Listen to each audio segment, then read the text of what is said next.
Here I have Oukitel K13 Pro, and today I'm going to show you how to scan QR codes on this device.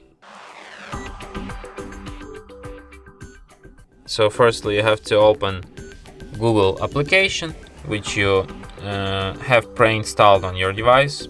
Just give me a second to find it. Oh, here you have Google. So you just open it, then tap on this camera icon here.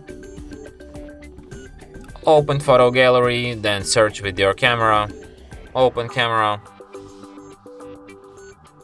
Allow. And now let's search, for example, this QR code. So as you can see, as soon as it spots it, it immediately shows me the link which is being encoded. You just tap on the search icon, and after that this page will be opened in your browser. So yeah, that's how it works. And that's it. Thanks for watching.